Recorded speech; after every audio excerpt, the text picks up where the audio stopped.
अस्सलामुअलैकुम नाज़रीन, मैं हूं आपका होस्ट इमरान और आप देख रहे हैं डेली सोशल पाकिस्तान। हमेशा की तरह हमारे स्टूडियो में मौजूद हैं सीनियर तज्ज़िया निगार सैयद मशकूर जैदी साहब और मैं उम्मीद करता हूं कि आज जो तज्ज़िया देंगे अल्हम्दुलिल्लाह उसको इंडियन तज्ज़िया निगार भी चैलेंज नहीं कर पाएंगे। तो चलते हैं सैयद मशकूर जैदी साहब की जानिब। जैदी साहब, आज आपको बुलाने का मकसद ये है कि आपने मेरी ऑडियंस को आसान लफ्ज़ों में समझाना है कि असल में जंग जीता कौन है। बिल्कुल, मैं आपको बताता हूँ बिल्कुल सिंपल लैंग्वेज में, लेमैन के लिए, आम आदमी के लिए, कि उसको पता लगे कि कौन जीता है, खा वो इंडियंस हो या वो पाकिस्तानीज हो। एक टूर्नामेंट होता है, जब टूर्नामेंट का फ़ाइनल होता है तो टूर्नामेंट के फ़ाइनल के बाद जब एक टीम जीतती है उसका रिएक्शन, और जो हारी हुई टीम होती है, हालांकि वो दोनों खेल फाइनल ही रही होती हैं, तो उनका जो जेस्चर है, वहाँ पे जो बैठी पब्लिक है, वो आपको बता रहा होता है कि कौन मैच जीता है और कौन मैच। हाँ, रिएक्शन से समझ आ जाती है। अब आप देखेंगे जब पाकिस्तान और भारत की जंग हुई, भारत चढ़ता चला गया। आप देख रहे थे कि पाकिस्तान डिफेंसिव था, हर तरफ मीडिया में पाकिस्तान किससे भी ये आवाज़ें उठ रही थी कि पाकिस्तान उस तरह रिटेलिएट नहीं कर रहा है जिस तरह उसको करना चाहिए। लेकिन जब पाकिस्तान ने इंडिया पे अटैक किया तो आप देखें कि पूरा जो है वो सिनेरियो चेंज हो गया, ऐसे ही हुआ। और फिर आप देखें कि पाकिस्तान फ़ौरन तकरीबन 8 बजे के करीब अमेरिका की तरफ से पहली जो है वो ब्रेकिंग न्यूज़ आई कि जंग बंदी होनी चाहिए। और ये वो वक्त था जिस वक्त पाकिस्तान और इंडिया दोनों ये बता रहे थे कि भारत पर अटैक शुरू हो गया। यहाँ तक उसके बाद आप देखें कि जंग बंदी का ऐलान हो गया, ट्रंप का ट्वीट आ गया। अगले दिन पाकिस्तान की जो जैदी साहब, यहाँ पर मैं रोकना चाह रहा हूँ आपको। जंग बंदी का ऐलान ऐसे नहीं हुआ। मोदी भागा भागा गया है तो ट्रंप की गोद में बैठ गया है, अब्बू जी मुझे बचा लो। कोई हमें बड़ा मारता था तो हम कहते थे मैं बुला के लिया ना अपने अब्बू नू। तो इसी तरह मोदी बुलाने गया अपने अब्बू ट्रंप के पास और फिर वहाँ उसकी गोदी में जाके बैठ गया और उसे कहा अब्बू जी पाकिस्तान वाले आंदे साडा कर देना निस्तो नबूद। जब जंग बंद हुई है तो पाकिस्तान की स्टॉक एक्सचेंज, जो कभी एक साल में 10,000 पॉइंट्स ऊपर नहीं गई थी, वो शूट की और 10,000 पॉइंट्स का जो है वो इजाफा हुआ। इसके बरक्स इंडिया की जो स्टॉक मार्केट थी वो सडन क्रैश हो गई। इसका मतलब ये है कि जो वहाँ पे ताजिर थे उन्हें ये नज़र आ गया था कि ये जंग कौन जीता है।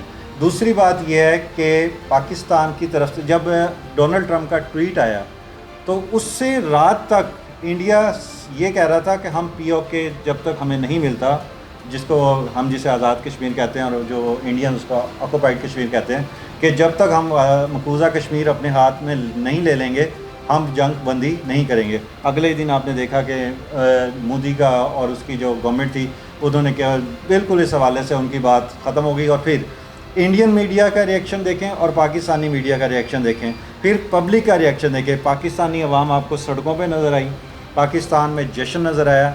तीसरी बात, पाकिस्तान ने सबसे पहले वज़ीर आज़म हमारे असम्बली में गया, उसने असम्बली में स्पीच की।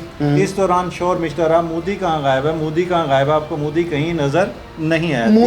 मोदी तो ट्रंप की गोद में बैठा हुआ था। वो वही बता रहा हूँ ना। एक और बात ये देखें कि जो राफेल की इस वक्त आप स्टॉक मार्केट वैल्यू देखें कि कहाँ चली गई, तबाह बर्बाद हो गई है। JF-17 की जो है वो मार्केट वैल्यू कहाँ चली गई, वो अल्हम्दुलिल्लाह पीक पर चली गई है। तो ये सारे सबूत बता रहे हैं कि पाकिस्तान ने पूरी तरह से हर महाज पर इंडिया को शिकस्त दी है। इसके अलावा लास्ट आप जो प्रेस टॉक हुई थी पाकिस्तान की जानिब से, जब हमारे 3 जो है वो फ़िज़ाइया का, नेवी का और हमारा ISPR DGISPR आए, उनकी फेस एक्सप्रेशन, जिस तरह से उन्होंने क्वेश्चंस के आंसर दिए, बिल्कुल। और जब इंडिया वालों से सवाल किया गया कि आप अपने त्यारों के बारे में बताएं, तो उन्होंने कहा कि कॉम्बैट में तो होता रहता है, त्यारे तो पता ही नहीं लगता कि माँ ही मरी पई थी। तो ये सारी बातें जो है वो बता रही हैं कि ये जंग कौन जीता है। और आज आप देखें कि वो पाकिस्तानी कौम जिसके बारे में ये कहा गया था कि ये जो है वो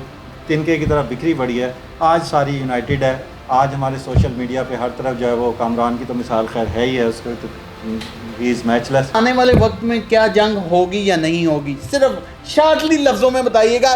ये तो पता चल गया कि जंग पाकिस्तान जीता है और अल्हम्दुलिल्लाह जीता है, जीतता रहा है और जीतता रहेगा इंशाअल्लाह। इसके बारे में आप शोर हो जाएं, सुकून करें क्योंकि पाकिस्तान ने पहली दफ़ा भारत के अंदर जाके देख लिया। जब पाकिस्तान के तैयारे दिल्ली पे चले गए ना, तो उसके बाद अब उनको पता लग गया है कि अगर हमने किसी तरह भी कोई भी हरकत की तो अमृतसर से लेके दिल्ली तक भारत का कोई भी ठिकाना पाकिस्तान के जहाज़ों से महफूज नहीं है। और इस मरतबा तो ये आ गए थे, इन्होंने छोड़ भी दिया था, बख्श दिया था।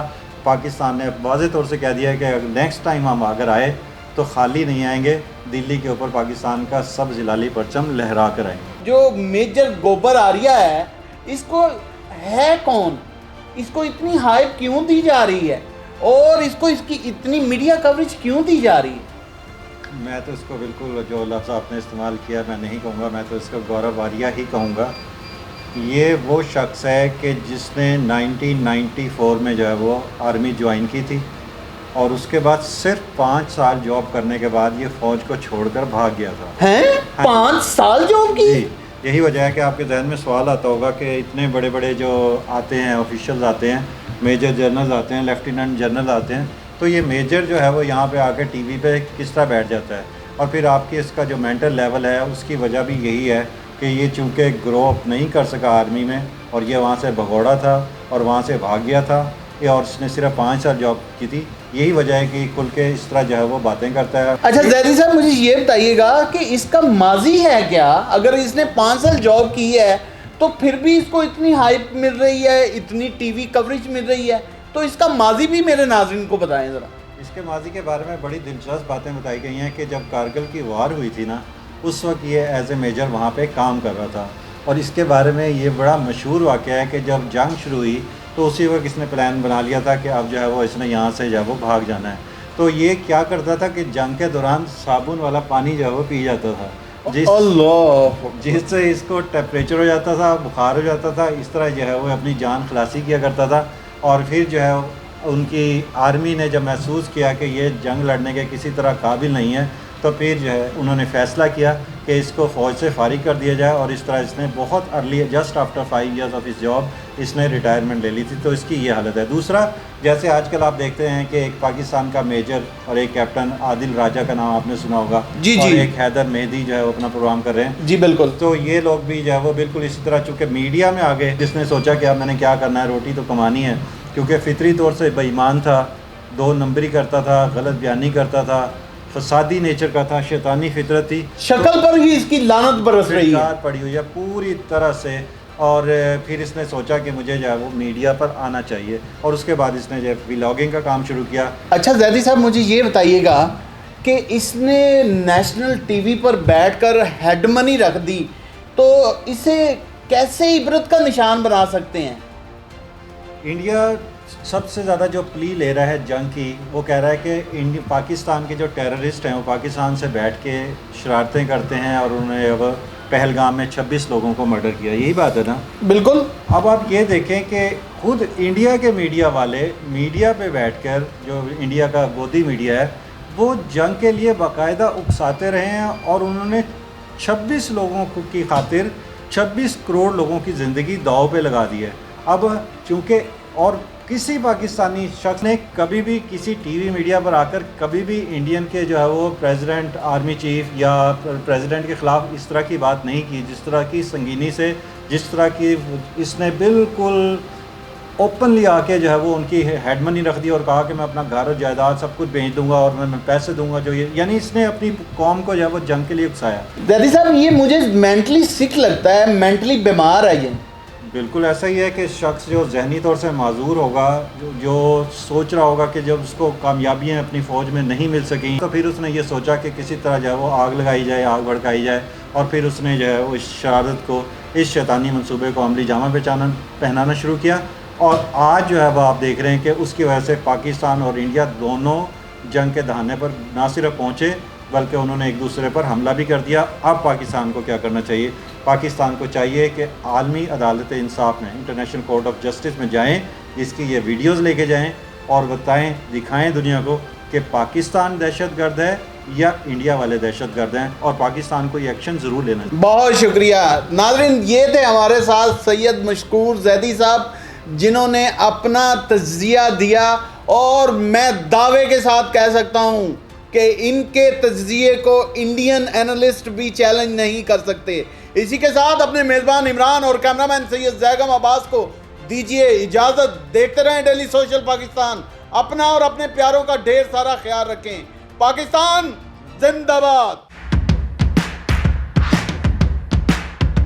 नाज़रीन गिरामी, कबल आपसे एक गुजारिश है कि हमारे चैनल को सब्सक्राइब कर लें।